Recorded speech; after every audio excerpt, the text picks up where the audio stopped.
اس آیت کریمہ کی ایک شان نزول ہے، یعنی شان نزول اس پس منظر کو کہتے ہیں جس پس منظر میں ایک آیت کریمہ اتری ہو۔ یاد رکھنا چاہیے کہ لازم نہیں ہے کہ اس پس منظر سے اس کا دائمی تعلق ان معنوں میں ہو کہ اس پس منظر کے سوا اس آیت کا کوئی استعمال ہو ہی نہ سکتا ہو، لیکن جب پس منظر قطعی طور پر ثابت ہو تو اس پس منظر میں جو آیت کے معنی ابھرتے ہیں وہ معنی لازماً دائمی ہیں، ان کو کوئی تبدیل کرنے کا حق نہیں رکھتا۔ پس منظر کے علاوہ دوسرے معنی نئے حالات میں ممکن ہیں، لیکن وہ معنی جو حضرت صلی اللہ علیہ وآلہ وسلم کے زمانے میں ایک خاص ماحول سے تعلق میں ظاہر ہوتے ہیں، جس ماحول کے پیش نظر، جس صورتحال کے پیش نظر ایک آیت کریمہ کا نزول ہوا ہے، ان معنوں میں ایک ایسا دوام پایا جاتا ہے کہ کوئی اس کو پھر بدل نہیں سکتا، کیونکہ قرآن کریم نے اس خاص ماحول کے تعلق میں اپنے معنی خود کر دیے ہیں۔ بس اس پہلو سے اس آیت کریمہ کا پس منظر بہت بڑی اہمیت رکھتا ہے۔ تمام مفسرین، جن میں علامہ زمخشری، امام رازی، علامہ آلوسی، علامہ ابو حیان، امام شوکانی، علامہ قرطبی وغیرہ سب شامل ہیں، انہوں نے اس آیت کی شان نزول کے بیان میں جنگ احد کے مختلف واقعات کا ذکر کیا ہے۔ اس آیت کا یعنی ما محمد الا رسول، نہیں ہے محمد مگر رسول، قد خلت من قبل رسل،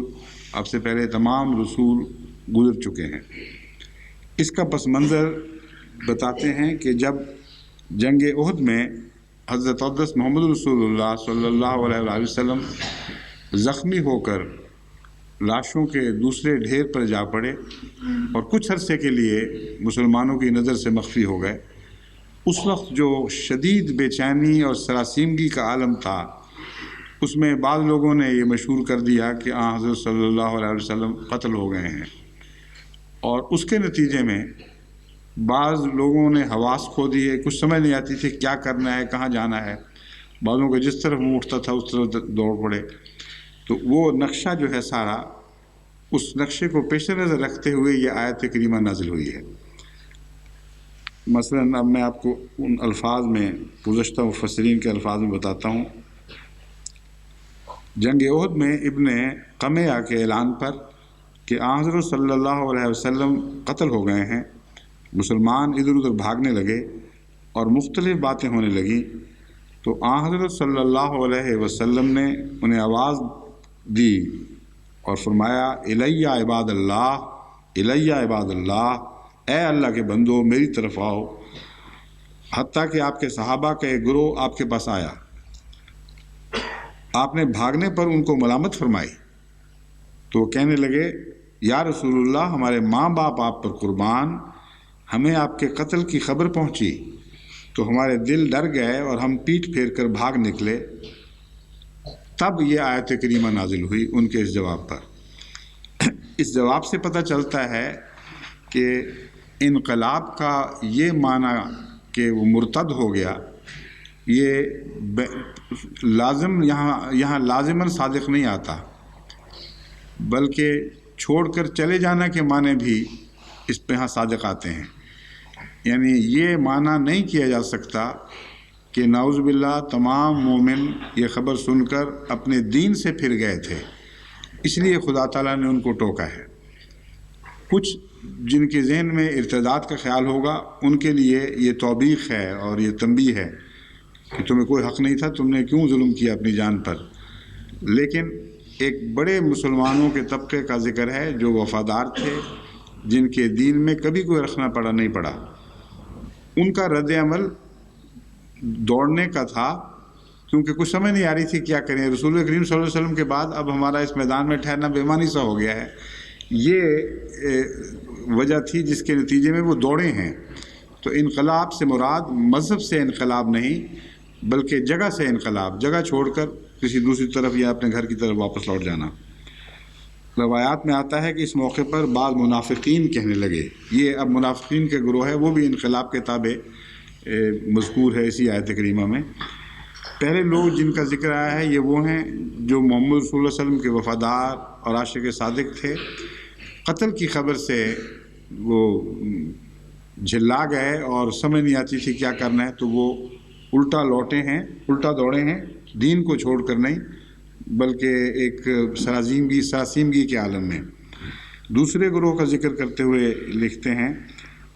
روایات میں آتا ہے کہ اس موقع پر بعض منافق کہنے لگے کہ اگر یہ واقعی نبی ہوتا تو قتل نہ کیا جاتا، اس لیے تم اپنے بھائیوں اور پرانے مذہب کی طرف لوٹ جاؤ۔ اس پر حضرت انس بن نضر جو حضرت انس بن مالک کے چچا تھے نے کہا، یعنی معین واقعہ ہے، ان سے یہ کہا گیا، تب اس پر انہوں نے کہا، اے لوگو، اگر محمد قتل ہو گئے ہیں تو محمد کا رب تو زندہ ہے اور اس پر کوئی موت نہیں ہے۔ اب رسول اللہ صلی اللہ علیہ وسلم کے بعد تم زندہ رہ کر کیا کرو گے؟ اس لیے تم بھی اسی مقصد کی خاطر جنگ کرو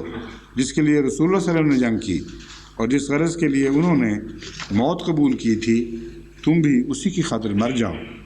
یہ کہا اور تلوار سونپ لی۔ یہ ایک تیسرا رد عمل تھا جو ایک عظیم الشان رد عمل ہے، جس میں صدیقیت کا رنگ پایا جاتا ہے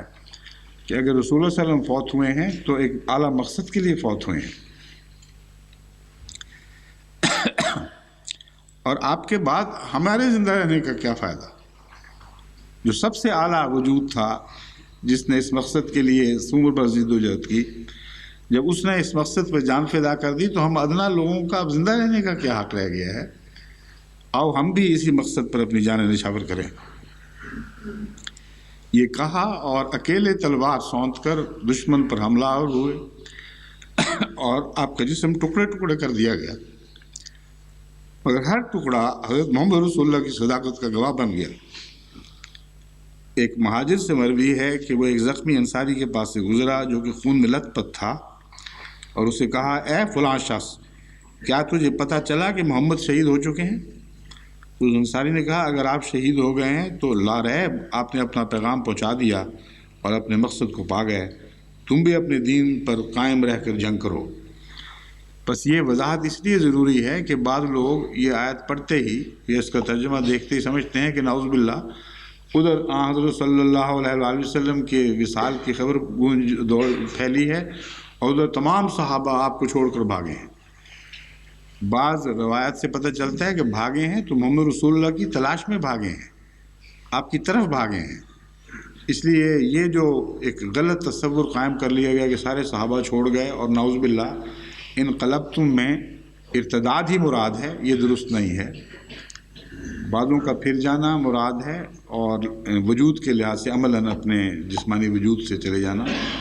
اور بعض منافقین کا ذکر ہے، مگر جن منافقین کا ذکر ہے ان کے مقابل پر ایک بہت ہی حسین رد عمل ظاہر ہوا ہے، اس پر نظر رکھنی چاہیے کہ وہ کیسے صحابہ تھے جنہوں نے ان منافقین کو اپنی جانیں دے کر جواب دیا۔